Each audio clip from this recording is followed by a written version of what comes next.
Today, in the Proving Grounds, we're handing out yearly awards. Intro. Can't wait. Dick. Oh, that's intro music now? Okay. I thought you were going to tell us what they were. Oh, it's intro.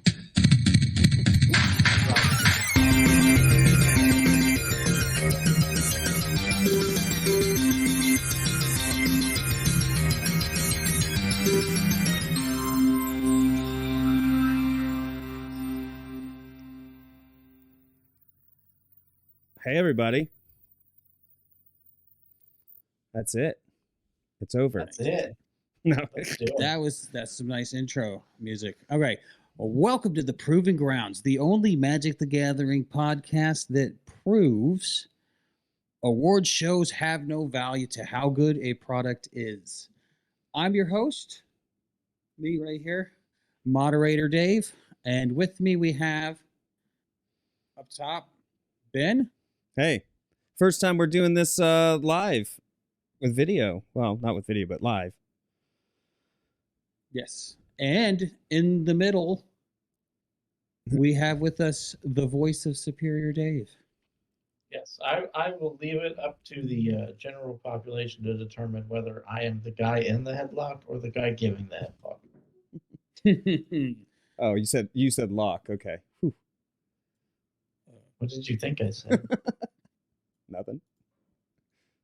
I'm a little worried here. Okay, so let's just get right down to it.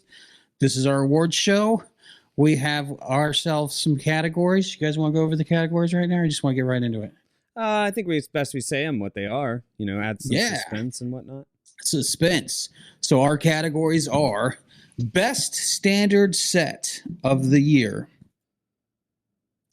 followed by Best Supplemental Set of the Year, and then a personal favorite of mine, Most Lickable Card of 2022. Then we have Most Missed Card Post-Rotation. And then we spare a few moments of silence for the cards we've lost along the way due to bannings.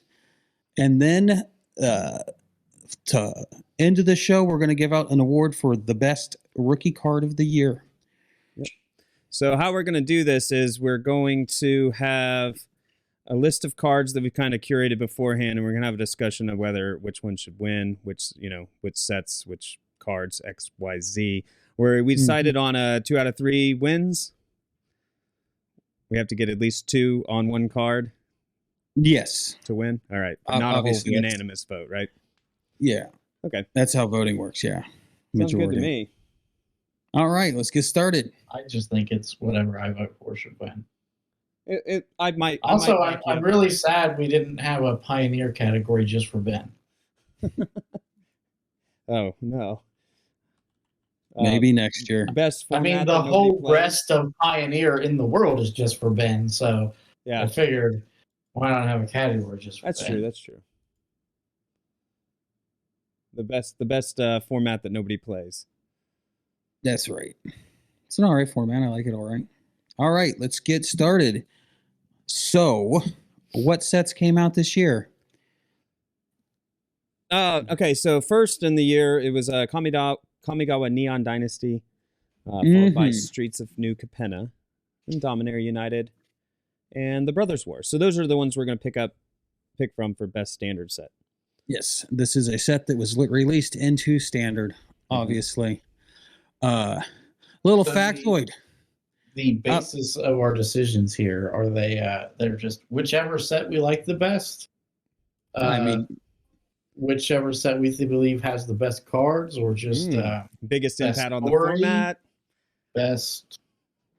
Good question. You can make your case for any of them, I guess. All right, yeah. I'm down with that. Yeah. Say whatever the hell you want, but defend it. All right. All right. First off, I'd like to point out that up until like 15 minutes ago, I thought it was Kamigawa Neon Dynasties. So learned something. Multiple nasties. Yeah, like multiple, plural. Yeah. I think the whole Anyways. point of the story was that it was continuing the dynasty. They found the emperor that continues the dynasty from before, right? So it's the same dynasty. Oh yeah, it makes no sense. I thought it was dynasty first, and then I read somewhere on the internet it was like dynasties, and I'm like, okay, that makes sense, sure. And you believed it. You believed the internet. I believed it. See, the thing is, they are multiple dynasties. Just this is the neon one. The other dynasty was not the neon dynasty. Okay. Yep. There you go. There you go. Got it. So, which one do we think's the best? It's Dominaria United. Next category. What? Really? See, I'm like, we can't do this because I'm torn inside myself. Oh yeah. So Dave doesn't have a vote. He's torn. I think it's versus Ben. Dominaria United wins. Next category.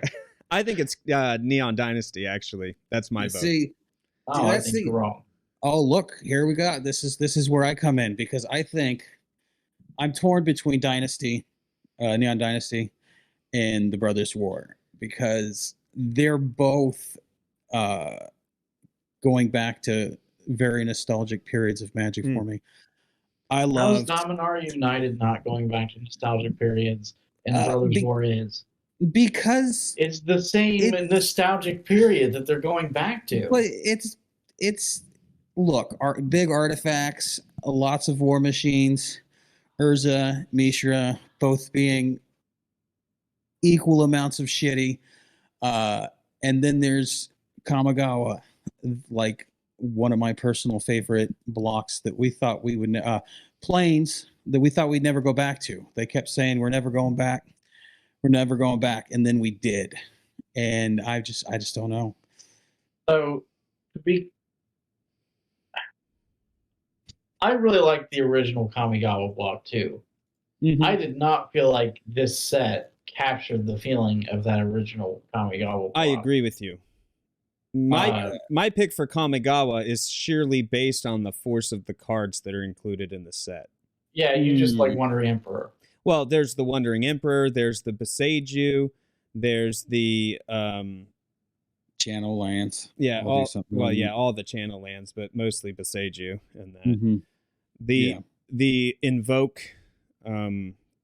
cycle of cards. They're all like I think that Neon Dynasty had the biggest just impact on the game.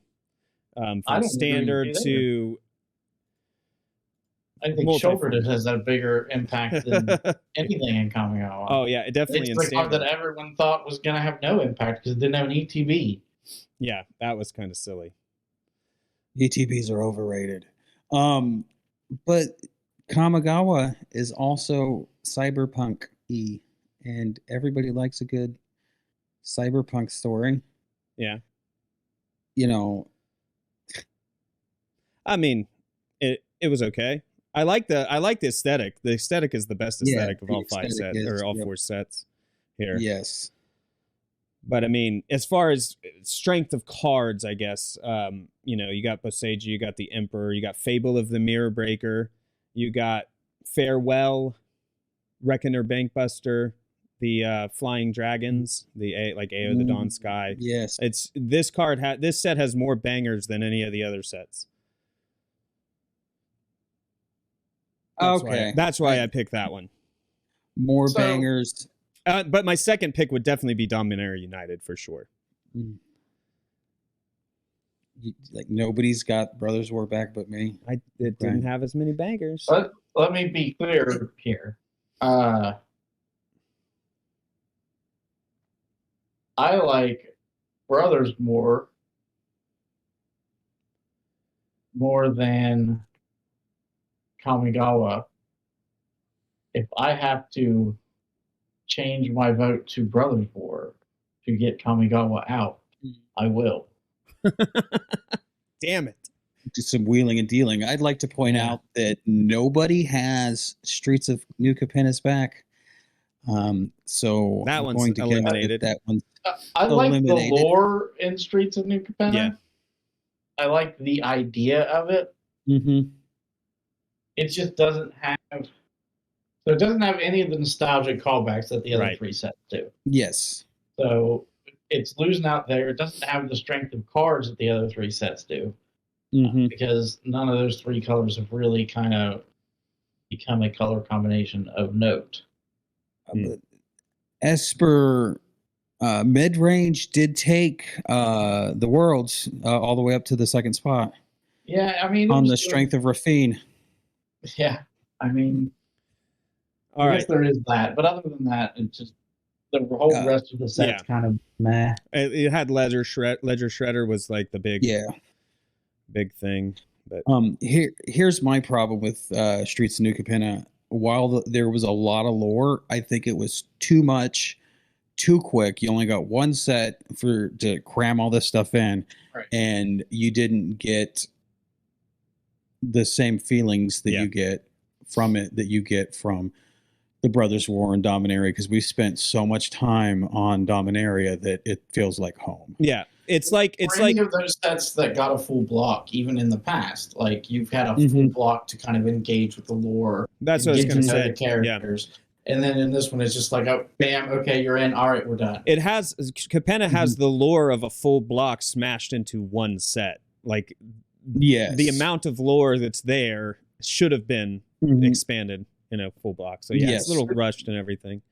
It was also really strange to me, the way, like, when in Streets of New Capenna, you don't hear about Halo until then, but then all of a sudden, Halo is this vital component in the Brothers' War to time travel. Yeah, I didn't finish the whole story, but yeah. Huh. Yeah, it's used in the building of the temporal anchor. Oh, I see. I see. Weird. And wow. Yeah, like, we've never heard of this before, and then all of a sudden it's the key to using a device that Urza made? Yeah, that's originally. That's a little that's a stretch, huh? Yeah. So even the lore didn't really even make sense to me in a way. Okay, I'm going to defend that a little bit, because if Halo is just juiced angels,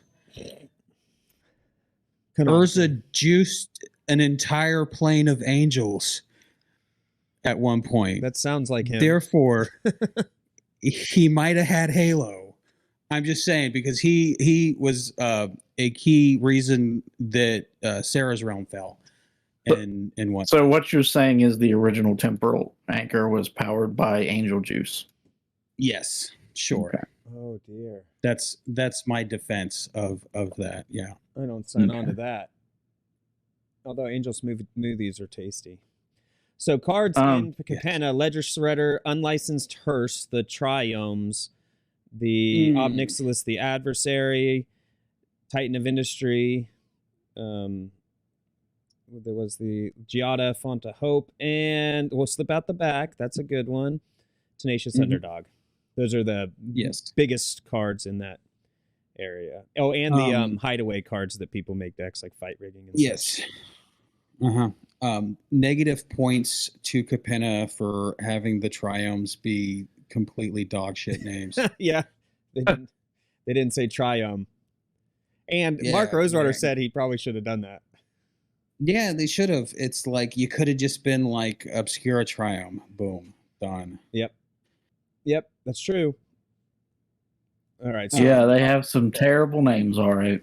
Are we sliding out of New Capenna? We're saying that's probably not going to be. Yeah, I don't. There's no way it's even in the running, to be honest. Okay. And I really like the lore. I'll move on to notable cards in Dominaria United. Shieldred the Apocalypse, Liliana of the Veil reprint into Standard and both Pioneer, the Sarah Paragon, Leyline Binding, Karn Silex, the Defiler Cycle,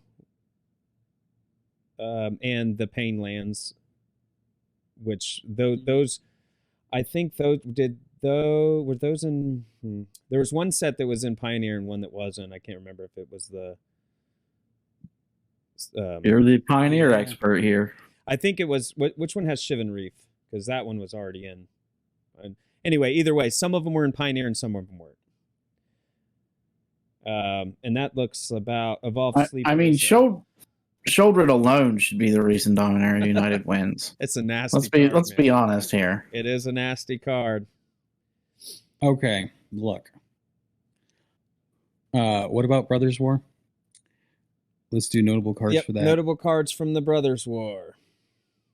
The Urza Lord Protector and Mishra claimed by Gix meld cards. Portal to Phyrexia. Awaken the Woods. The Titania, not as much. Myral's Shield of Argive. Gix. Yawgmoth Praetor. The Phyrexian Flesh Gorger.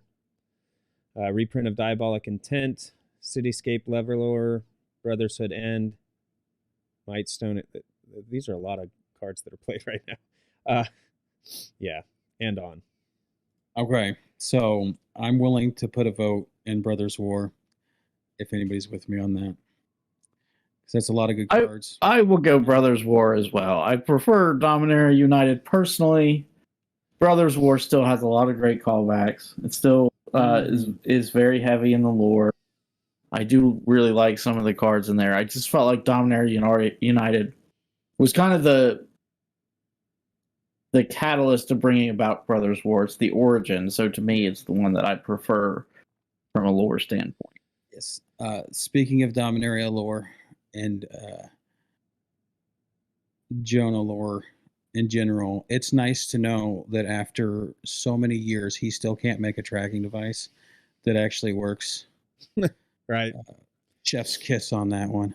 So we're going with where you guys are voting for the Brothers War based on like a whole package, like considering more than just the cards and how they affected the formats, your lore and flavor and everything. And the fact that I love casting huge artifact creatures. It's just my thing. Yeah. And I mean, at back this on Earth, that was a big thing. At this point in my Magic playing, picking a set is almost always going to be about lore. I see. There has not been a card recently where I've been like, oh, hey, that's so unique that Magic could have never done that before. Yeah, fair. The sagas are probably the closest thing to that, and that's just, they could have done it, they just didn't. Right. Okay. What about the prototypes? I thought that was a really neat... that was a cool thing. It is. It's a cool thing. And it's in Brothers War. All right. So we're gonna but at this point, like, unless a mechanic completely blows me away, which none of the recent mechanics have completely blown me away, I don't see myself picking a set based on anything other than lore. Okay. I can sign on with Brothers War after I went through and read the cards on it. It was like, oh, there is actually a lot. All right. So lore. We have our first. Yep. We have our first unanimous winner and our first winner. Congratulations to the Brothers War. I really thought Neon Dynasty was going to take this. I was so torn. Is there a way I can like asterisk something or bold it? All right. We'll move on to the next category. Best supplemental sets. We have in here Double Masters 2022, Commander Legends Battle for Baldur's Gate, Unfinity, and Jumpstart 2022. So technically, Unfinity counts as a supplemental set because of the standard or the legacy vintage legal cards or the vintage, the eternal format cards, right? Sure. Otherwise, it wouldn't really be supplemental to anything. Supplemental to uncards, man. I guess so, yeah. So just real quick, without reason, no exposition. What are you guys leaning towards? Infinity. I mean, I'm going to lean towards Double Masters because that's the. I said no reasons. Oh, okay.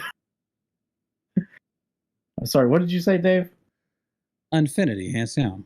Infinity as well. All right, let's go into our reasons and see if Ben can convince us that it's Double Masters. Well, so it's only because it had enough cards in it that brought prices down for some of the modern cards, but.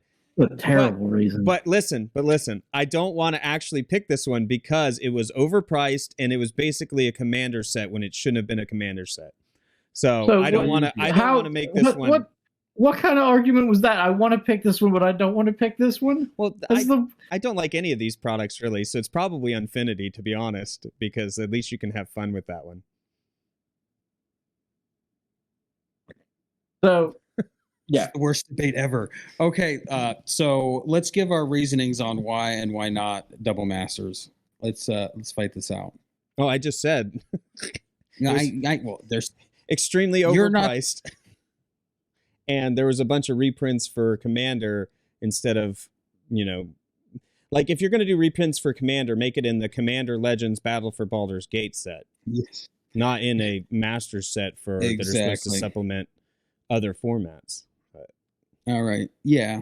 So yeah, I'm not super high on any of these products because none of these products are really for me.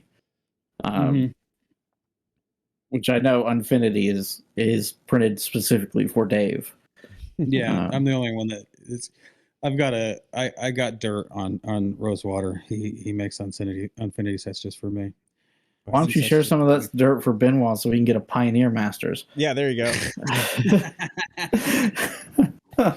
Now, if they had a Pioneer Masters, my vote would be in. But yeah, so for me, Double Masters was never in there because it doesn't really seem that fun. Like some of the cards in there are cool, but at the end of the day, I don't actually play with physical cards anymore. So the Double Masters to me is nothing. It was nice for me to get Ren and Sixes for like $50 off. But again, there wasn't enough in there to really say best supplemental set. Yeah, and then I don't play Commander, but even as someone who doesn't play Commander, Commander Legends Battles for Baldur's Gate seemed like it was just a hot mess. Yeah, it was a hot mess. Yeah, it got a lot of criticism from the Commander people as well. So, especially for not having a reprint of Dockside Extortionist, which was ended up in Double Masters. I don't know. Okay. For like Baldur's Gate, place known for having a dock. Yeah. And a port. And lots of extortioning going on at the dock. That's the only that's the only thing that needs to happen in order for Dockside Extortionist to come back. The location needs to be something known for having a dock. Yeah. Yeah. Yep. Exactly. It needs to be near water. Oh yeah. and then of course Jumpstart, which they'll bring it back in Commander's Legends Battle for Luskin's Gate. I don't what. Yes. Or it's just Battle for Luskin. Sorry, it's not called Luskin's It has to. Gate. Yeah. It has to be a Commander set, and it has to have a dock. It'd be Commander Legends Battle for Waterdeep. Or it'll be printed in there again. Or how about Commander's Legends, that summer camp that Dave went to that one year? It had a dock, so it fits. The one that Jason rose up out of the water and climbed onto. Yeah. Universe Beyond tie-in. Boom. There you go. Done. So it's not Jumpstart, right? Yeah, I think Jumpstart is going to suffer from being released so late in the year. You're going to get a lot of time with it. I myself haven't Jumpstarted once. Sure. So it did have some prints in it, new prints for Commander that people seem legitimately interested in, but my thing with Jumpstart is that I think it's a great idea. Yep. As someone who used to play Pack Wars a lot in my free time, like Jumpstart just seems like a better version of that. Yes. Yeah. But also, like once you've played it, then you just have those cards, right? And they don't feel as useful or impactful, or especially as someone who doesn't play Commander, because it seems like the only other place that these cards are seeing play is Commander. Yeah. It's just kind of like, okay, yeah, I played some games and they were fun, and now I have these cards that I'm never going to use again. There's a high probability in 2023 that a card printed in this set will destroy Legacy, and people will be much salty about it. Just like saying. Was it Baldur's Gate that had the initiative? Yes. And people were so upset about that. Yeah, and people are upset about the new Elish Norn for Commander. Oh, well. Anyways. Cry more. Yeah. Ban it in Commander. No problem. All right. Anyway, Unfinity? Unfinity's got my vote forever and always. Yeah, Unfinity. Right. All right. Pretty much solely because of the fireworks. Fireworks. The fireworks etched foil type. Oh, Ooh, yeah. and the Man, space lands. the Oh space yeah, lands. those are nice. I want I don't I got typically go out. Got my space buy- steam vents. Yeah. Yeah, I don't That's a typically good go one. out and buy fancy lands, but I'm really itching to get some of the orbital lands Space basics from that. Yeah. The orbital Yeah. ones are the better ones. Yeah. Yeah. Questionably, the blue on planet land is better than the blue orbital, but it's questionable. I still like both. Anyway, all right. So congratulations, Unfinity, best supplemental set of 2022. The answer is not which one is better, but how do you get all of them? Oh, you gotta have lots of money for sure. Credit card and access to the internet. All right, so we have here most lickable card of 2022 is the next category. These are all of the cards that we rated in our set previews as the lickable card, with one from each of New Capenna and Neon Dynasty, because that was before the podcast started. So we have him here. Yep. We've went ahead and ranked whichever ones we would have picked for those two, and then we have them all here. Yep. Well, I tell you right now, you got to take Dockside Extortionist off because Double Masters didn't have a dock. Yes. And also, well, this one made it purely because of Salt towards Wizards for putting it in Double Masters to sell packs to Commander players, and not because of any intrinsic flavor value within the set. So I agree with you. All right. It's out. Well, let's go down the line so we can show the cards and their lickableness. Okay. Here's the Tower Worker. He's on a high rise with a cable, washing a window. Yeah. It looks like someone's already licked that card. yeah, definitely. Here's the Power Plant arms Worker. in it. Yep. What we rated this as most lickable for. I'm pretty sure licking the Power Plant Worker, by the way, is a hazard. Yeah. It's like licking a 9-volt battery, but more powerful. Yeah, exactly. And as Dave pointed out earlier, on our earlier stream, this looks like Wally. He's a mine worker. So this was in episode 28. We did it because we had suspected the reprint of the Tron lands, but instead they gave us the Tron workers, which was very flavorful. And they all come together and do something if you have all of them, just like Tron would. So that was the reasoning for that lickability. We have also Karn Silex, which is a moment back to the Tron workers. It's also really fun to line them up and then just do a line lick through them. Just is it start at Tower Worker and go all the way to Power Plant Worker? You've tried this, from experience. Yes. It's very fun. All right, Karn Silex. The old steaming popcorn bowl. It looks like if you just put kernels down in there, a little bit of oil, boom, you got popcorn. So, oil? You're supposed to use watermelon now. Oh, yeah. Hey, I tried that with grapes. It tasted like grape, but it also tasted very burnt because I couldn't get them to pop before it all burnt. I don't know. Apparently, you need to use something with higher water content like watermelon. Yeah, apparently. All right, Karn Silex. Next, Attempted Murder. What one was that from? Unfinity. Oh, yes. Unfinity. Attempted Murder. Let me find in this. I should have organized this list. You missed out on it.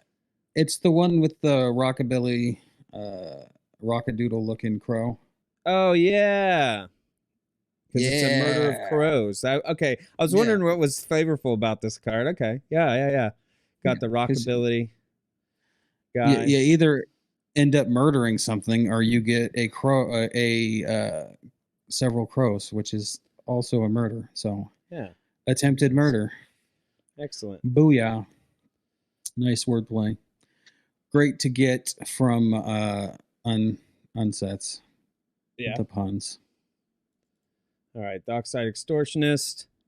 He's a little monkey hanging Mm. from some stuff, extorting people. Yep. This one's out. I agree with you guys. Mhm. The art's not even all that appealing. Yeah. Although I monkey am art, a but- fan of the monkey-like goblins from Ixalan. All right. Run Away Together from Baldur's Gate. This is an Yes. Illithid and a Githyanki. What is that? It's not a Githyanki. You know what it is. Yeah, right? I don't.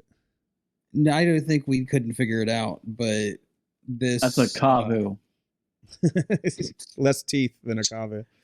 definitely not a kavu. Yeah, this one because of the flavor text in the card and the flavor and the art all Yeah. rolled into one. Knowing what's on made the it- other's mind, which Illithids can read minds, so Yeah, made it this made super it. This funny. is technically a reprint for this set, but it's still pretty amazing, and I love it. all right. Then we have Witness Protection. Mm-hmm. Would have been From Streets of New Capenna. Streets of New Um, Capenna. I put this in yep. here, right? I hope so. This card win. We picked win for New. Yeah, go ahead. we picked it because of the makes it a legitimate business person, right? Yeah, a 1/1 creature named Legitimate Business Person. One that's a hilarious name.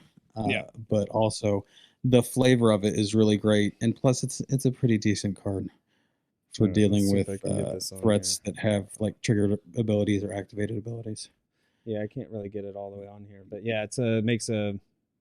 Yep, we got Mm. that. What was the one that I really liked from here? The one that was like the bodyguard or the kidnapper or something. He took a creature out of the graveyard, but the creature couldn't do anything until he died or something like that. Oh, the extraction specialist. Yeah. Yeah, that was Mm. nice. It was like a FBI agent that like pulled people Yeah. out and they put them in hiding. Yeah. All right, and then I did put this one in here. The next one, the Wandering Waifu. Uh-huh. And people went nuts for I- this card.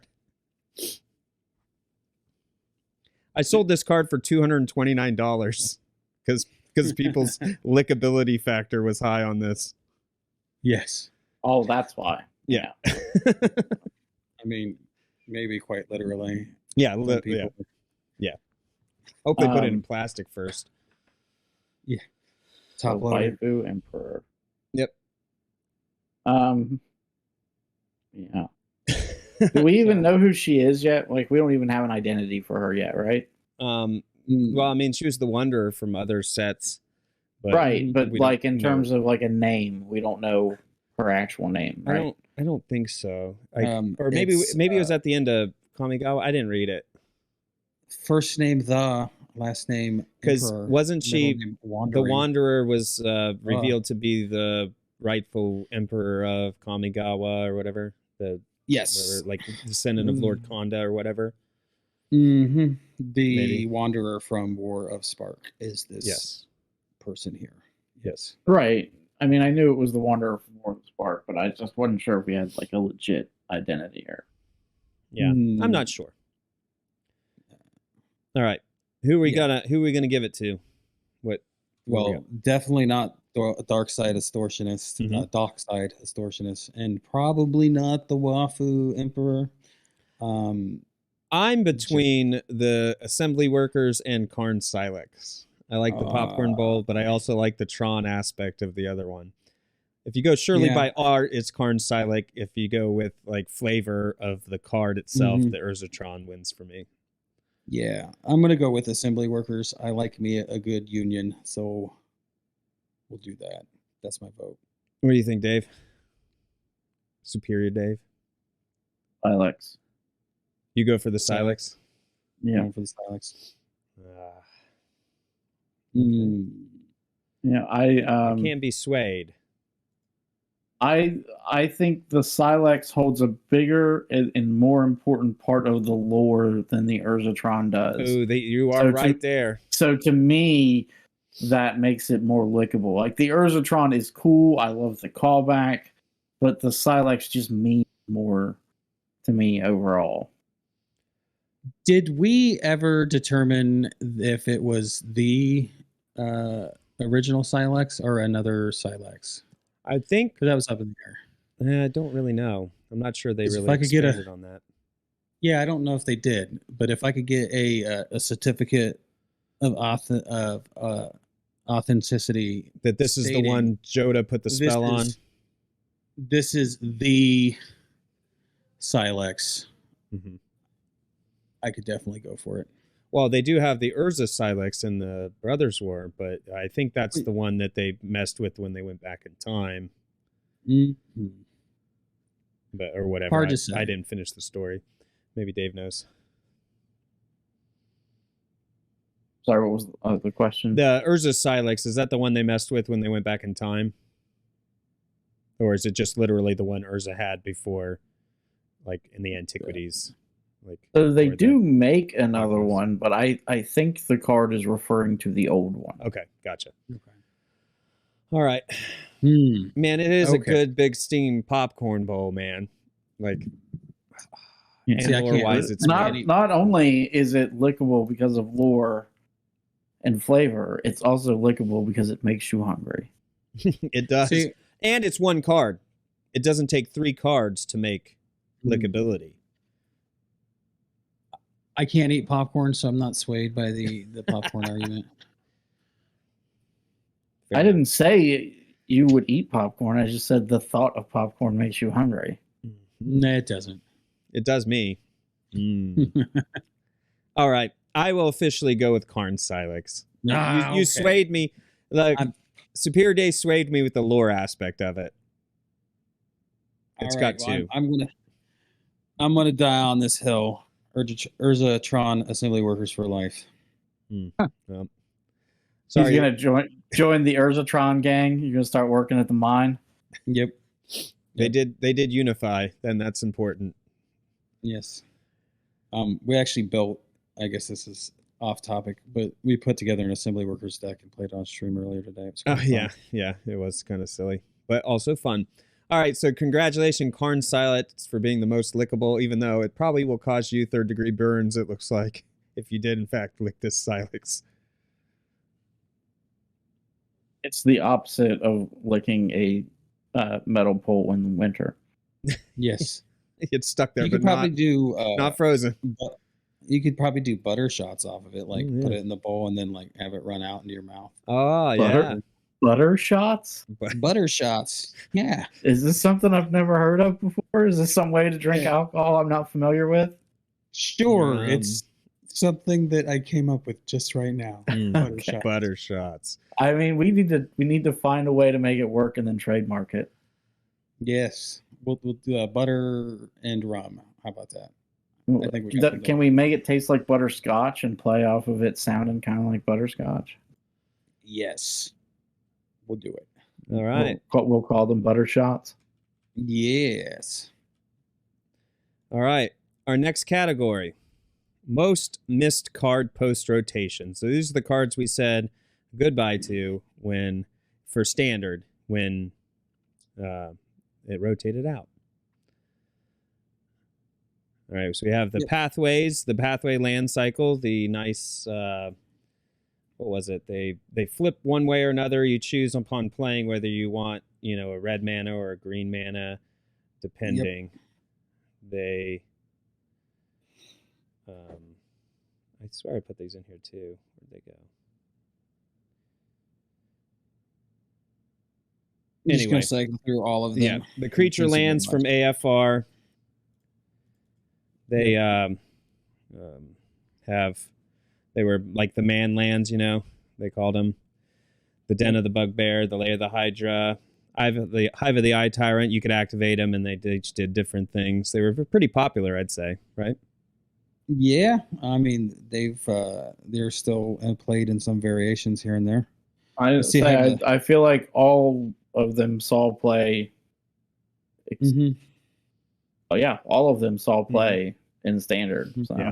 Yeah. Yep. And I see Hive all the time in Explorer. Yeah. And Den of the And Bugbear. Den of the Bugbear still sees playing Explorer. Yep. The big, I think the black one does too. yeah. The red and the black and the green. The Hall of the Mhm. Storm Giants is really only in control, but only occasionally. And the Cave of the Frost Dragon doesn't really. It's kind of expensive. All right, next one. Old Growth Troll. Mr. 3 green 4/4 trampler that dies and becomes attached to a land ramping, and then you don't like it? Mhm. No, I do like it. Yeah. I like All it. right. It's a nice card. And, I think he sucks for this list. Oh, really? Yeah. Luminarch Aspirant. This was the one that kind of you hated when an opponent laid it down. It buffed your creatures every turn. However, there is something that does this, but it's not as good, I don't think, in the new one. The Siege Veteran. They knew this card was too good because they nerfed it in Alchemy. Yeah. So they weren't just if they were going to make a new version of this card, it was definitely going to be worse. Yeah. Yep. All right. Spikefield Hazard / I put them both in the same category. Jawari Disruption counter spell, unless they pay the 1. But it's the main point of putting this card in here was the cards that, like, in a pinch you could use as a land if you were short, but they didn't take up a whole land slot. Mm-hmm. Which is still one of the best ideas that they implemented very poorly. Yeah. Yes. No doubt. Man, me and Ben have gone around about this card, specifically Spikefield Hazard, on whether or not it's good. How many? Well, And- it's more or less. Does it count as a land or does it not count as a land? when you're Yeah. building your deck? When you're building your mono red aggro deck. Because you never want to play it as a land. No. Your intention is to not play it as like if you put it in there as your intention to play it as a land, then you just put a mountain because it comes and play tapped. But if you happen to be short, then it's good to have the option. All right, next card. Because I know I've talked about this before, but the way that World of Warcraft did their land is really the best implementation of a land type thing that I've ever seen. Oh, I don't remember how they did it for their card game. Yeah. So they had lands which were called quests. Mm-hmm. And the way their lands worked is like each quest had like a thing you could achieve to get an additional effect. It would be like attack 3 times, and then you can draw a card, and you would complete the quest, and you would flip it over. But you could also take any card from your hand and put it face down and use it as a land. Oh, I see. That's interesting. Huh. So this is kind of riffing on that, but trying to stay true to Magic, and it just wasn't implemented as you would want. That makes sense. Ideally, I think Magic's a little bit more difficult to do it with because World of Warcraft card game didn't have colored mana. And so if you're going to do it with Magic, how are you going to say what color it is? Do you only get to pick one color, or is it colorless mana, or how does that work? But realistically, it puts you in a situation where you can't get mana screwed. That's true. But there is a cost to doing it because you have to sacrifice one of your cards in order to prevent yourself from getting mana screwed. Makes sense. All right, next card, Expressive Iteration. And this is merely missed cards post-rotation, so we're not counting how good it is in other formats. We're just saying in Standard, that's what the ranking is. I mean, it is an absolute powerhouse. It is one of the best cards ever printed. Yeah, what else can you say about it? It's good. Shots fired. Better than Ancestral Recall. Oh, I don't know about that. Extremely requiring of a lot of mental bandwidth when you're doing it in a client like Arena or you really MTGO. have to pay attention. You got to read them and put them where they go, because if you make an assumption, you end up with a land in your hand and a spell you can't cast. What makes me laugh so hard is that every other thing on MTGO they ask you to confirm like a whole bunch, but this one, if you just click it, then it does it, and you're like, wait, oh, the wrong one. Like, no, you don't have to confirm it like every other thing. Yeah. Anyway, next one. The Venture into the Dungeon mechanic.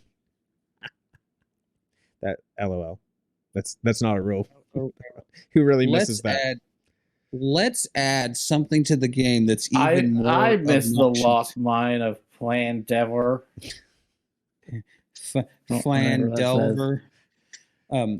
Let's add something to the game that's even more obnoxious to track than day-night cycles. Yes, and not really even give you that good of a reward for any of them. Yeah. Like And let's make it pointless. I bet they started out really hard on this, and then we're like, well, that's too powerful. You better nerf that. And then they nerf it to oblivion. Mm-hmm. Well, that's the way I think every mechanic in Magic kind of has that ebb and flow. They either they pushed it to its limit and they got the most out of it and it ended up too powerful, or they didn't push it enough and it's like, oh, this mechanic is kind of stupid. Mm-hmm. And there doesn't seem to be any in between for them. There doesn't seem to be any balance. Mm-hmm. Oh, you know what? We're missing one on this list. I'll just go ahead and put it back up here. Hold on. There's more. But wait, there's more. There's the Goldspan Dragon. No. It wasn't that was a late addition we didn't actually add to the thing. No. Yep, Goldspan Dragon. This thing at a point in Standard before the Outrun's Epiphany ban, this thing was like taking over everything, and it was still powerful after the Outrun's Epiphany ban, but there was a point in Standard where he was in every deck. Yeah. Yep. Mm-hmm. And then there was a point in Standard after that where he was only in like 70% of decks. It was a good card. Well, needless to say. Yeah. Oh, all your treasures tap for 2 mana or sack for 2 mana instead? Great. And he makes treasure tokens himself. And then after the rotation, when he stayed in, he didn't see as much play. But after Outruns or? No, after the... I forget what phased out before Kaldheim and all those. Oh, yeah. Rotation 2 years ago. Prior. Yeah. Right. The prior rotation. Yeah. After that rotation, he just seemed to fall off the face of the planet. But then Esseka's Chariot is the next one. Spinning, boom. Boy, this card was the most annoying thing to deal with. I thought this card was going to get banned so many times. Yeah.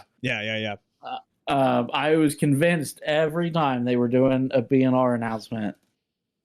I was like, it's getting banned. It's coming off the field, and then every time it was still on there, and I was like, man, I can't believe it didn't get banned again. Oh, it's so the tough. Point. I actually believe it affected the value of the card. So many people thought it was going to get banned. Like the value of the card went down because people were like, "It's getting banned." Yeah. Nope, it did not. All right. So, what do we think? What's our first impressions on which one we miss in the Standard landscape the most? I mean, my instant thought process is the creature lands because they were so prevalent. Because every color used them because they were all over the place. And it was basically free extra value. Yeah. Yeah. Whereas like some of the other ones, are deck specific or type specific, or you have to be doing a specific thing. To me, this one was just like, it was in every deck. It was a no-brainer. The added value of it. After that, I kind of lean towards Expressive Iteration just because of its power level. It is very powerful. I would definitely take the AFR lands over the Zendikar lands because I've learned a lot. I was worried after rotation about that Standard wouldn't have good enough mana for all these multicolored sets they're printing. But I did learn that having the ability to tap a mana for either or is huge. Even if you're taking damage, I actually value that more than the Pathway. It's really cool card design. I like it. But once you commit to the red side, then you can no longer use the blue at all. And I've hit, in Pioneer especially, I've hit some problems where it's like, oh, I'm not, I can't use that. So then I swap out in those decks for the pain lands even. and Yeah, willing to take the damage for it. I had that same conversation with someone else before we started doing the podcast, and I was just like, to me, these lands are not as good as the other ones because once they're in play, it's that land. Yeah. Well, I'm glad I piped down for a second because I was going to go hard into pathways. But I don't want to look stupid. Oh, sorry. No, like I said, it's a really cool design and it's free, you know. So if you're, I mean, if you have the option of just running a forest or an island or a pathway, you run the pathway, right? So that's great. But sometimes it kind of messes with you. It's very specific on your mana requirements, which one. They're good. They just are not as good as any other dual land. Yeah. Yeah. Okay. Except maybe the ones that come into play tapped no matter what. Yeah. Oh yeah, those might be. Those should never actually be played. Yes. Them real bad, homie.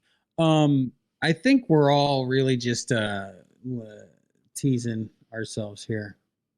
I think we all deep down know that venture into the dungeon mechanic is where it's at. So good. We were playing just the tip before. Just the tip of the dungeon, right? Yeah, it's like, but now we need to venture all the way into the dungeon. Right. Okay. Yeah. Yes. We need to get balls deep into the dungeon. Yeah. Oh my god. I would say I miss either. So I'm referring to like the Indiana Jones balls that chase you down. Quit being weird. Yeah. Okay. My bad. That's on me. You all watched the Indiana Jones in those dungeons, man. I want to go with expressive iteration just because of its power level and how it goes. But me personally, I played the green deck and the white deck the most out of that standard. And the green deck is completely gone. Like there's no big green deck anymore. Well, I would also argue, because I know you're going to say Old Growth Troll, but I would argue Ethicus Chariot was bigger to that green deck than Old Growth Troll was. You're actually true. That's factual. I was going to say Old Growth Troll initially, but then when you added Ethicus Chariot on, I was like, actually, you're probably right about the Chariot being. I miss that most, you know, because nothing else does what that Chariot does. No, that Chariot was busted. Like at the end of the day, and can you imagine if we were in a standard with the Chariot and Fable of the Mirror Breaker? Oh, jeez. Oh my! You just make those cat tokens. Just over and over. I mean, you're not making cat tokens though. You're using because the Chariot makes a copy of any token. The Fable. Yeah. Or wait, no. Target token. So the Goblin. I don't know. Anyway, you could make the Goblin that makes the treasure tokens, or because the other Goblin is also a token at the point that it comes into play. So you could duplicate the Goblin that duplicates creatures. Eesh. Yeah. That's bad news. All right. So what do we think? What is your vote, Dave? Moderator Dave? I'm going to go with expressive iteration because I love me some Izzet spell play, and that really enabled that kind of gameplay. Okay. I can sign on to expressive iteration only because one, it is the best card printed in a very long time. But it's also Izzet colors, which is my favorite. So we good for that? I mean, I am still going to vote for Creature Lands just because I think they're the biggest hole in these cards that has not been filled. So that's true. Like there are still while impulse. There are draw card mechanics that are not as good as expressive iteration, there are draw card mechanics in there. Yeah. There are creatures that give counters in there. There is ways to mana ramp. The actual holes that we have in standard right now are the man lands and Ethicus Chariot. Ethicus Chariot. Nothing does what that does. And in theory, the land spell hybrids, but they that impact will begin. Yeah. So there isn't really a hole to fill there. Right. Okay. So you guys voted, dude. So it loses. You saying, well, hold on though. You saying that it is a whole, actually, because the category is the most missed card post rotation. It's not like the best card post rotation, right? Right. It's the one we missed the most. Mhm. So I don't know. I kind of missed Essica's Chariot the most, but the creature lands though, any deck you got, you'd put a creature land in. Oh yeah, they were Like the they white were deck, in I put the everything. Frost Dragon in. The Rakdos deck, I put both the Den and the Hive of the Eye Tyrant. Hmm. Did he The just mono green deck definitely had that Yeah, land in there. it did. The Lair of the Hydra. Did other Dave just win you over? Dude, I mean, he makes a really good point. It's not the best. It's not the best. That's not the point of the... It's the most missed. It's Okay. the most... It's the most missed.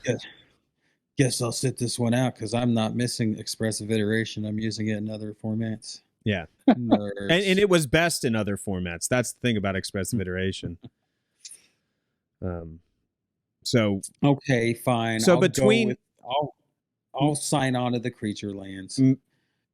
okay, between Manlands or Essica's Chariot, that's my thing.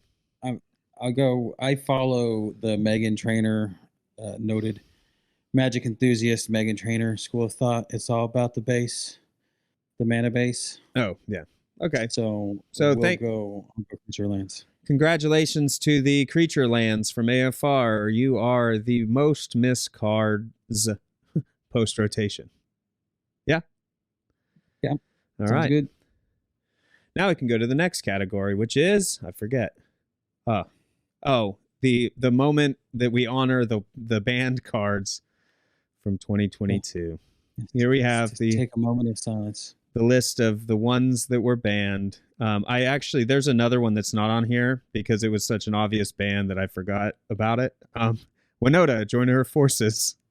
Was also banned in Pioneer. So we've said our piece on that one. It needed banned. More than any other card, I'd say, from these. I ain't even sad it's gone.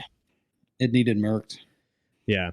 All right. So the Meat Hook Massacre was banned in Standard earlier this year. Deserving ban, you guys think?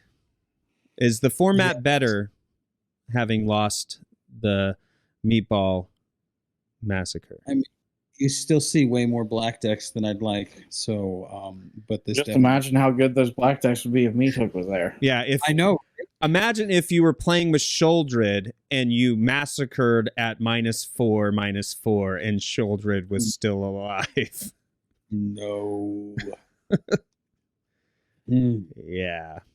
Okay, so probably better off, but we do miss it. I did love playing with that card. You know, I never built a deck with it. Oh, really? Yeah. I built the best deck that I run it in is actually the Pioneer food deck, the Kitty Evan deck. That's where I think was the best. I don't think it's even in there really anymore. We need some sad funeral music. I know, dude. I thought about getting some, but I didn't want to get DMCA. In memoriam. You need a Sarah McLachlan song playing in the background. Or just do, the trendy thing and make like a sad sack version of Metallica. There you go. Oh, Yeah. That's just a super fucking sad, depressing version of Enter Sandman. There you go. Also, next one, Expressive Iteration was banned in Pioneer. This was an interesting ban because they had banned Expressive Iteration, but left the Delve spells in, like the Treasure Cruise, which to me, Treasure Cruise is quite problematic. You can Ancestral Recall, basically, if you have 7 cards in your graveyard. But they wanted Pioneer to have its unique identity from Modern, so they kept the Delve spell and banned the Expressive Iteration. Is the Delve spell still in? Yes. Does it Steve play? Oh yeah.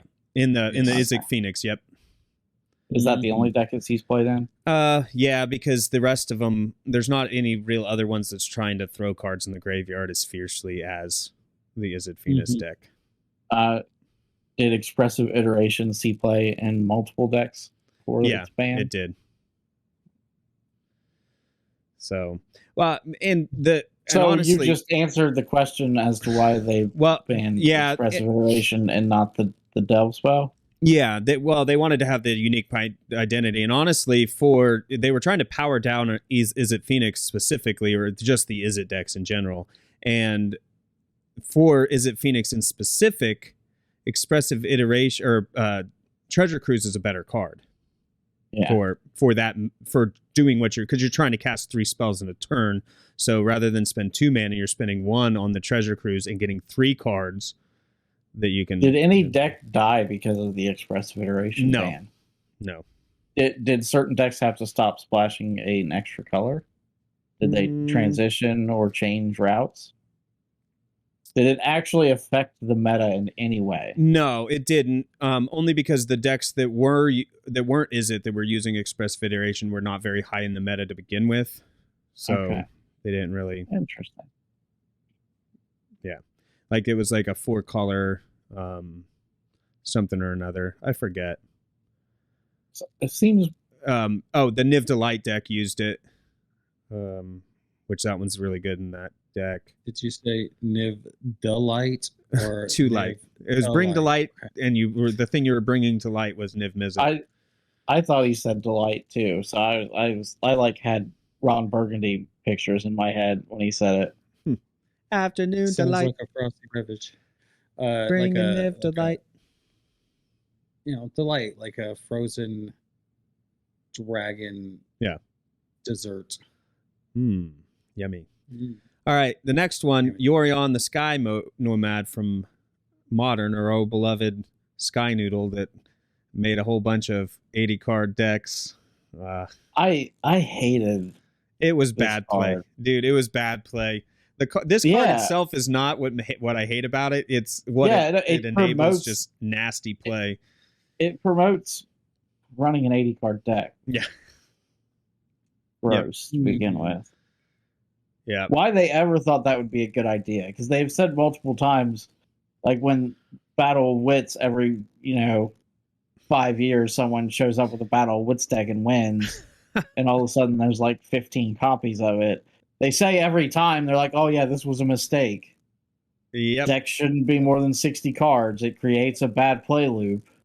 It sure does. And then they were like, "Hey, it's been long enough. Battle of Wits hasn't won in enough time. Maybe we should try something else. Let's see what other ways we can promote terrible play with super large decks." Gonna have to give people repetitive stress injuries with the shuffling. Yeah. Yep. Yeah. This was Modern is in a better place after this, 100%. I think Modern, since I started playing, Modern is in the best place now than it ever has been. But that's been just a year since I started playing again. But is there a card in Modern right now that you think needs to be banned? I do not think. Not a single card. If there was going to be one, it would be Omnath, but I don't think it's that huge of a problem enough for bannability. Snapcaster Mage. Oh yeah? No man. It's Ren and 6. Well, that's what everybody says. I do not think Snapcaster Mage is banned. No. Everybody says Ren and 6, but I think that Ren and 6 helps Modern be more diverse, and it would become very stale if you got rid of them. I understand that for 2 mana, having a Planeswalker that can do 1 damage for a plus and immediately plus up and be I tell you what I would love out of bolt to see, ranges. but will never happen, is if they banned fetches from Modern. Yeah. Yep. I would like it People too, lose but their minds. Yeah, just make Modern's identity into some crazy combo fast stuff, and then keep the turn Pioneer into more of a Yeah, my plan is ban fetches from Modern, add fetches to Pioneer. It might actually improve things, honestly. Definitely increase the If popularity you want of people to Pioneer. start playing Pioneer, that's how you do it. All right, next one You will is never see people transition faster than if you banned fetches from Modern that is true. and enabled them in Pioneer. Luris of the Dream Den was banned in Modern. It was the first ban of the year, actually. This card, the reason they gave was that it puts a deck restriction onto deck. So the thing about Luris is that it had to be, I forgot to show the picture of the other one, but Luris had to have everything in the starting, to be your companion, everything in your starting deck had to have a converted mana cost of 2 or less. And they said that this was making everybody build decks that were super cheap and like weirdly homogenizing the format because everybody wanted to play Luris, but so nobody was playing cards that were 3 or more, which then brought a homogeny to the format, which I do agree with that. Yeah, well, I mean, when you print a card this powerful, and its only restriction is, hey, you can only play with the most powerful early game Modern cards. Right. People are gonna be like, oh yeah, now that sounds like fun. Yep, and then you get them back. Like you do some nasty Mishra Bobble. Hey, every turn I'm drawing an extra card because I bring this Bobble back. Yeah. Totally worth the ban, and I think Modern did get better for it. I'm not sure that Pioneer got better for Expressive Iteration being banned. Meat Hook Massacre probably Standard would be worse if it was here, I guess. And Winota definitely made Pioneer better. Yeah. So, well, it sounds like you're basically what you're saying is Expressive Iteration had no impact. I don't think it did. I don't think that it powered down the Is It Phoenix deck like they wanted it to. Because basically what you're saying is, well, Is It Phoenix had a better card the whole time and they just weren't using it. And every other deck that had it wasn't that good. Yeah, well, Niv Delight took a hit, but it didn't take that big of a hit. It was helpful. Because when you bring Niv Mizzet out, you look at the top X cards of your library. I forget how many, but you take a multicolor card of each color pair, which then you pull Expressive Iteration, and then you're doing your super card advantage. So they used it, but it probably made the deck a little less, but powerful. But again, it wasn't high in the meta to begin with, so it was like the ancillary hit that they were really targeting the Phoenix deck with it. So I don't know. So if it didn't impact the Phoenix deck, is the Phoenix deck still too strong in Pioneer? It's about right. It sometimes will win. What you're saying is they did not need to nerf it to begin with? I didn't feel they did, but they did. They felt they did. If that makes sense. Why did they feel that way? I don't know. Was it seeing high? Usually they're like, hey, there are two things that make them target a specific deck. Mm-hmm. High play percentages. So, more than 50% of the field is playing one type of deck. Or high win percentages, over 65% win rates. Right. So yeah, I honestly don't know really the rationale behind it per se. I mean, I know what they said, but I don't know, because the problem is that Pioneer now post the ban is nothing but Rakdos mid-range and Big Green, the Nykthos Devotion deck, green and so I'm still confused by your logic. What's the question? So post ban, those are the only things in it. But pre ban, what was good? But what decks were good that were using this card pre ban that are not good now? So Is It Phoenix did take a hit by it because after the ban, not a lot of people play it, but now everybody's starting to play it again. But it doesn't seem to be any less powerful, I guess, is what I don't know. It's a little confusing, but because you said Is It Phoenix replaced it with a card that's actually better for Is It, so it sounds to me like the Phoenix deck actually should have gotten better. They played both. They played both Treasure Cruise and Expressive Iteration. I think the thing that they changed out was like a Chart of Course or Pieces of the Puzzle, one of those two. is what they Okay. replaced expressive iteration with. And Yeah. But earlier when you said you don't know why they banned it because it wasn't the card that Is It Phoenix was using to become powerful. Oh, It no. seems like it was if it wasn't playable after they banned it. no, so the thing was that if they were needed to power down Is It Phoenix, they would either choose expressive iteration or treasure cruise, and they chose expressive iteration because they wanted to keep the delve identity in Pioneer. That was the reason they gave. Okay. Yeah. All But right. it didn't affect it all that much, I think. In fact, I think it just made the green deck and the Rakdos deck more prominent rather than, I don't think it had the desired effect because at most it was like a chess match, the Is It deck's good against big green. Rakdos is good against the Is It deck. I don't know. You know what I mean? Like, so you take one of those out of the equation and now these two are just fighting against each other. And they're at a stalemate instead of more of a balanced meta at the top, I guess. So I don't know. Anyway, that's the honoring those we lost. We don't need to pick a best one or anything like that. That would We're be just more mentioning it. kind of cringe if you ask me. Which one's the best one we lost? Yeah. All right. You want to move on to the next category? Yeah, let's do it. I think this is the last one. Rookie Card of the Year 2022. As a qualifier for this category, it has to be a new printing to be a rookie.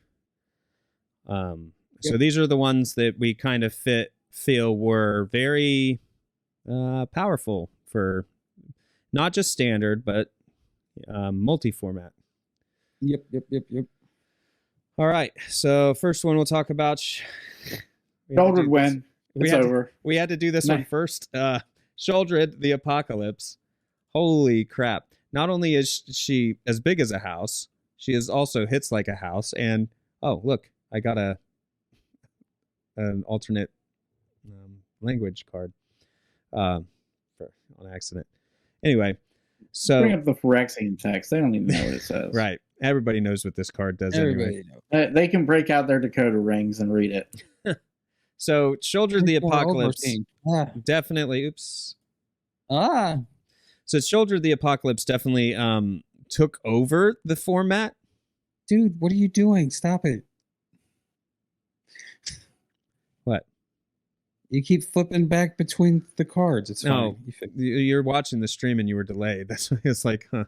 Okay. Oh, so, sorry. It took over the format of standard, right? Yeah. Like, you don't you don't play a deck unless you're accounting for this card. Just what black needed, another bomb. Yeah. All right. Now, Fable the Mirror Breaker is another one that basically is in every like mid-range style deck, right? If you're in red, you're playing it. Just like, and sometimes you might even decide to splash red if you lean a little bit extra card draw. Yeah, that second chapter on that saga is really powerful. I mean, the last one is pretty good too. If people don't deal with it, it can get out of hand, especially if you're in the red-black combination and you have things like Corpse Appraiser with its ETB, or Blood Tithe Harvester. Blood Tithe Harvester was the one I was thinking of. With its ETB, like you can get a crazy amount of blood tokens, and you can just make the Blood Tithe Harvester and sacrifice them and kill everything. Yep. It's going away one thing anyway. every turn. Yeah, the copy that you just made is going away in a turn, so you just can tap it, sack him, and -X. Yeah, in that shell, if it's not dealt with, it can get out of hand very quickly, and it's not the only shell. It's just the one that comes to mind right off the bat. Yep. It's just the best one. And we have the Wandering Emperor, who is also definitely a great control card. Gave white some control. Like, it can go in Azorius control. It can go in a mono white deck. Kind of takes over the board state. It was the card that was starting to control the format right before Shouldered came out and said, "Not in my house." Yep, because nobody taps Shouldered. If you do, you're foolish. because then the Wandering Emperor will get you. But yeah. But nobody taps Shouldered when their opponent has 4 mana open. Yeah, right. Yep. That's a good way to get got. Unless they have another Shouldered in their hand, which I did in a couple games. Yeah, you just like, ha ha ha. No, yeah, okay, go ahead. Look, another Shouldered. Styling on them. Assert your dominance, casting a second Sheldred. Where did the next one go? Leyline Binding. It gives a lot of... This one is predominantly a modern card. I don't see it too much in Shander, do you? No, but it's been seeing work in other formats. Yeah, it's the best removal card in modern, honestly, because it's any non-land permanent for 1 white. Because, of course, you're going to play a bunch of wild, crazy 4 or 5 color decks because you got the mana base to do it and you got the Ren and 6 to enable it. So there's that. Yeah. It's even seeing play in Historic too a lot. So it's everywhere.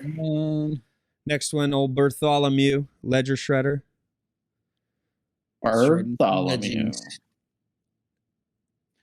This one, I don't know, man. I like this card a lot. It does a lot of good work. Yeah, you lay it down turn 3, and then play a 1 mana spell, and now it's out of bolt range, and then just takes over the game from there, unless you can deal with it. Yep, it's good. It's flying. It gets beefy sometimes. It gets extra card gives advantage. You extreme card advantage in the Is It decks. Yeah. And then Mr. Big Tree itself, Boseiju Who Endures. This card has a very unique effect of being not counterable by a counter spell. I'll put it that way. Right. It's not. People commonly say it's non-interactable, but it actually is, because if you counter an activated or triggered ability, technically this is an activated ability, and it can be stifled. Yes, correct. So, but traditionally you can't counter this with a traditional counter spell. So it's a very good addition to certain decks that need that ability to, like, if you get Blood Mooned, Boseiju gets rid of Blood Moon, and they can't counterspell it. So that's great. All right. What are our thoughts on this category? So my initial thought is we need to eliminate Leyline Binding and Boseiju. Okay. I just feel like in order to win this category, you need to be a card that can win the game by yourself, which the 4 other cards all fulfill that. Right. Because there are cards that can win the game by themselves, you think these ones are rated very much less because of that. Yeah. Because it's a hard thing to overcome. You have to be like extremely, I don't know, good. I don't know. If a card can take over and win the game itself. I mean, yeah. I kind of agree with you on that. Yeah. I got your back on that one too. So, I made a lot of notes. Like I want beyond all reason to give this to old Bartholomew. But like, we're just kidding ourselves. It's Sheldred, right? I mean, I don't know. Don't be so quick. Don't be so quick. Come on. She beefy. I mean, look, I think Fable the Mirror Breaker also needs a shell in order to shine. I'm also a little, but like I legitimately think there's an argument to be made for Shouldered Emperor and Ledger Shredder. If you were asking me for my personal opinion, it's Shouldered. But like, there have been multiple times when I have lost to a Ledger Shredder because I was not able to answer it early enough. Yeah, exactly. Yeah, and it not only does so, like, okay, so let's rate the little specifics about it. So the Ledger Shredder on its face is a flyer that gets bigger when you connive, but it also enables your deck filtering and card draw advantage. Because even though you're discarding a card, you are drawing a card. The Sheoldred, on the other hand, it enables like grindy matchups that you normally wouldn't win because your life total would go to 0. Does that make sense? So it's like it puts a clock on, right? At that time too. So even if your opponent is at 20 and it's going to take 10 turns to go down, if you're drawing cards, you're also gaining life. So that's kind of like a little difference, but they both do similar things, extending the game or making your game plan more effective, I guess. And then Mirror Breaker, same thing, gets the card advantage, and then you can do the wonkiness with the Blood Tithe Harvester and the Corpse Appraisers kind of effects with ETBs, which can be also game changing as well.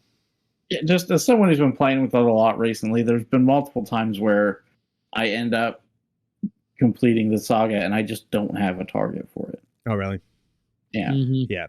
That middle chapter is definitely the best, I think. You have to untap with it too. So yeah, because like if they deal with your Corpse Appraiser or your Blood Tithe Harvester, like the other things in that deck, Shouldered can't be targeted because she's legendary, right? Yeah, and like also a lot of times there just isn't another creature on play. Yeah. So let's check this out though. If they invoke to spare you, you can sacrifice the Reflection of Kiki Jiki, and it counts both as an enchantment and a creature. Yeah. Just a fun fact. Fun facts don't win awards there, buddy. Like, I think that Fable the Mirror Breaker is the sole reason that Standard is panned as being a big, giant, mid-range soup. Like what people commonly... I don't want to play Standard. All it is a bunch of big, mid-range soup. Is that a pro or a con? I don't know. I think Standard's in a good place right now, personally. If you want to be mad because you like to play aggro archetype and it's not doing very well because of the mid-range soup that is Standard, then I mean, sure. But to me, it breeds creativity in deck building. That's what the soup part is about. So I don't know. Everybody loves soup. Here's the deal.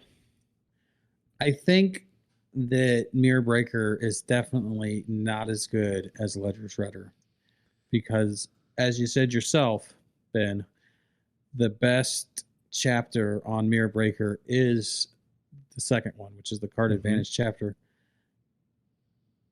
And Ledger Shredder's card advantage is so much better. Yeah, but Ledger Shredder doesn't give you a 2/2 that gives you a treasure token when it attacks, and it also doesn't make the reflection side. Yeah, but also you can play with fire, a 2/2 token, and a reflection of Kiki. Yep, and they waste a spell to do it.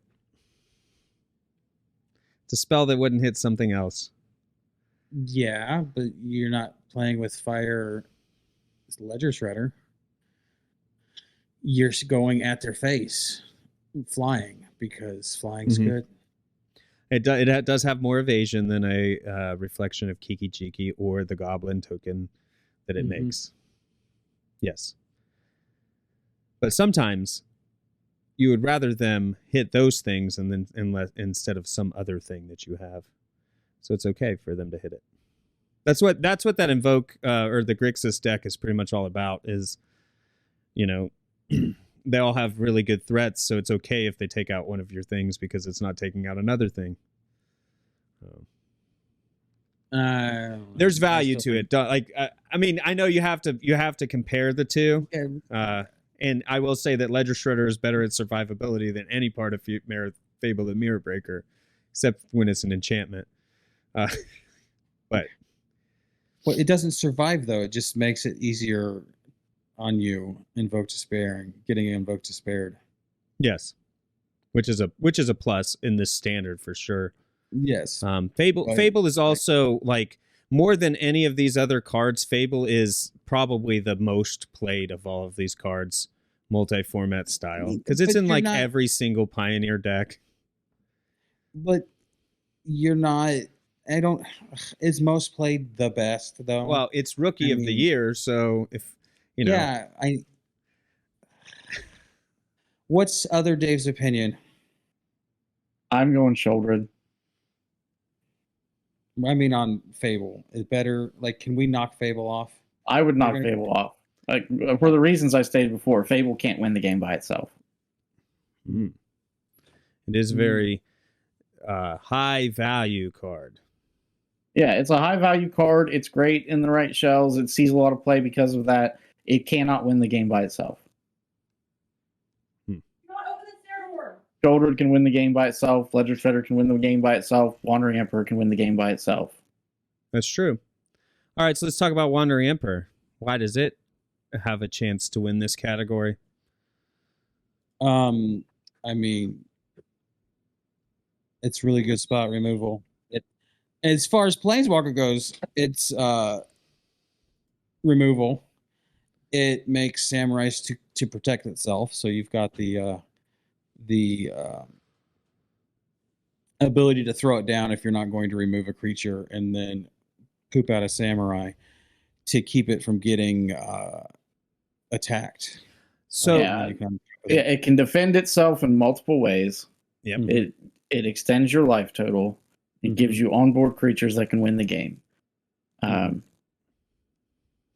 And to note, it's an exile target tap creature, not destroy. Yeah. Very noteworthy. Mm-hmm. If you can catch an opponent unawares, it can literally flip the entire script in one turn. Yep.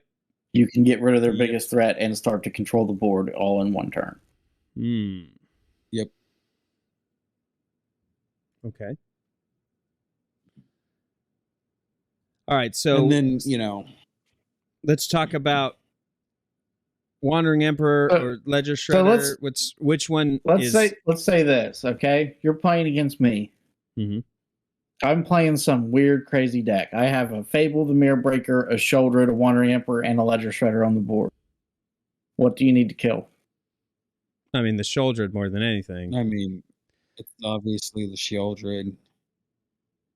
I mean, we're really, like I said earlier, it's really beating around the bush here. It's Shieldred, and then maybe after that you can make an argument for second place, Ledger Shredder or Wandering Emperor. But I don't think if you ask me what the best card, if you take it all out, everything else out, and just look at a card and which one is the best card, I would probably lean towards it being Shieldred.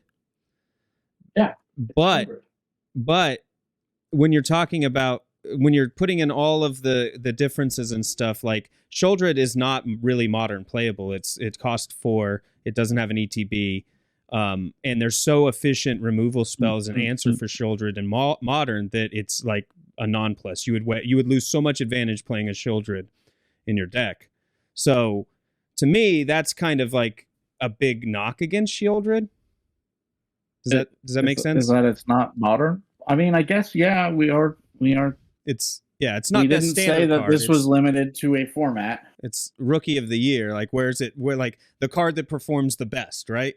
So I mean, I still think you need to take out Fable and Leyline and Besage because you don't give rookie of the year to the wide receiver on Tom Brady's team, right? No. that is a very good point. So if you're like, I think Shieldred has like the highest total impact. Like if you're like, what is the percentage of people that play the decks? Like if you went and took like meta decks, the highest meta decks, and you say which ones has what these cards exist most in the deck, it's probably Shieldred. Because of how prominent it is in standard, right? Well, it might actually be Fable in that point, but I guess what I'm saying is that the impact it has on modern or standard is like super, super high, like beyond any other card in any other format. But the fact it doesn't trickle down into, maybe one deck in Pioneer and then no decks in Modern. It is seeing some vintage play, I think, or legacy or play, one of the two. But I don't know. I'm torn on, like, I know Shieldred is a house, but I'm like, I want to say it is the So- rookie of the year, but I'm not sure. So would you say So- like So I had not been considering other formats. And I don't play other formats, so I can't speak to how much these things see play. Mm-hmm. So of Shouldered, Wandering Emperor, and Ledger Shredder, what of them actually sees modern play? Ledger Shredder and Wandering Emperor both. Like Wandering Emperor is really only in a blue-white control, and Ledger Shredder is in a few different decks, being like Death Shadow, but most notably Murktide, which is the most popular modern deck. It is a very key component to that, doing the is it thing, you know. So, but I still wouldn't give Ledger Shredder the nod. You know what I mean? Like, I love Ledger Shredder, but Shouldered's just better, you know, than Ledger Shredder. okay, And I wouldn't necessarily give that one. Like, my vote's for Fable personally, but I see Dave's Superior Dave's point and why it wouldn't be Rookie of the Year, because it doesn't take over games, but it does enable your other strategies to succeed, which is also a very good, you know, thing. Card to do. But again, do you award Rookie of the Year to the center that protects the quarterback and hands him the ball? Yeah, you know what I mean. Yeah, he could be the best center in the game. He's not going to get Rookie of the Year. Right. That is fair. Let's just do this matchup between Ledger Shredder and Shieldred. Shouldered wins. Shouldered. Okay. So Ledger Shredder's out. Matchup between the Wandering Emperor and The answer is Shouldered. We've come to the conclusion. We're there. The answer is Shouldered. You're just padding the runtime. If it's not Fable, it's Shieldred. That's what I would say. It's not Fable. That's what I would say. Well, yeah, it's a 2 out of 3 Fable's vote. not even in the top 3. Yeah, it's a 2 out of 3 votes. So, I'll Dave, go what's with your Shieldred. All right. So that is a majority of rules of Shieldred. The Apocalypse is Magic Proving Grounds Rookie Card of the Year 2022. I think we did it. Yay! I think we did it. Let's wrap this up. That's it. That's all of the. We did it. We proved that award shows don't mean anything. They absolutely do not. You are 100% correct. Other than that, my opinion is better than yours. Oh, I would love to get some people telling us why Shieldred is not the best. It doesn't even have an ETB. Oh, I think people stopped saying that after the card actually came out. That was only the preview, yeah. The preview discussion. It was, no ETB. Also, let's point out that Shieldred basically makes playing a Fable, like if you play Fable on curve and then they take their turn and they went first, like they're going to drop a Shieldred, and then you're going to come around to your turn, and you're going to have to discard some cards and draw cards. So you have to make that. I know. It's a May effect. What I'm saying is you have to make that choice. You're like, I'm going to get card advantage, and they drop a Shieldred, and it feels really bad to go, oh man, I really need these cards. I guess I'm going to willingly take 4 damage, or else my Fable doesn't get the best value in the card. Like, I will say that is a shitty feeling. That sucks. Yep. And it's so funny that it's on curve, I guess, is what I'm saying. It's like on curve, you play the Fable, they play the Shieldred, and then you feel bad because your second chapter is going to cost you 4 extra life, because you already take 2 from the draw. So it sucks. Yeah, so Shieldred did good. Yep. All right. Well, let's wrap this show up. Why don't you tell everybody where they can find us? You can find us on our social media platform, begrudgingly of choice, at Twitter at MPG Pod. You can also find us on magicprovinggrounds.com and Twitch streaming during the week and sometimes weekends at Magic Proving Grounds on Twitch. I guess it's also YouTube too, right? Magic Proving Grounds. I don't know if you can type Yeah. it in yet. They're changing the way it goes, and I don't think it's enabled yet, but that's where we're at. You can search for it. So, Yep. All right. Where can they find you? Where can they find me? I'm Yeah. glad that you ask. They can find me again on our social media platform of choice. Twitter at Dave_MPG. Oh, and I'm other Dave. I'm at Be it's Nice MPG for Twitter. Ooh. Sorry, I forgot to say that. No underscore in your name? No. I don't mess with underscores. So where do they There's find like you, 6 Superior Dave? podcasts. They can find me in the artwork of Goblin Pile Driver. Again, I am not going to tell you which one I am. Yeah, I don't know either. I've Will seen you forever be in a person. Oh, shots fired. Bam. Well, this is fun, guys. I can't wait till next year. Yeah. We can be bitching nice about Elish Norn or Yeah. heralding it. I'm not sure which one. It's going to be another one where it's going to be great if you're casting it, bad if you're not. Yeah, there we go. As Hey. all things go. You give white something to combat the darkness, I guess. It'd be great. Yeah. All right, everybody. That's the show. Outro music. I'm going to play the outro music if you give me a second. Yeah. Yeah, just like you played the intro music. I did play the intro music, actually. Just can't hear it all. Factual. Yeah. All right, here it goes. 3, 2, 1. That's loud. That's not you dancing. I never volume balance the music for the outro. Face like someone farted right in your Well, maybe they did. The outro music song just took a shit on you. Dude, it did. Oh, right in my ears.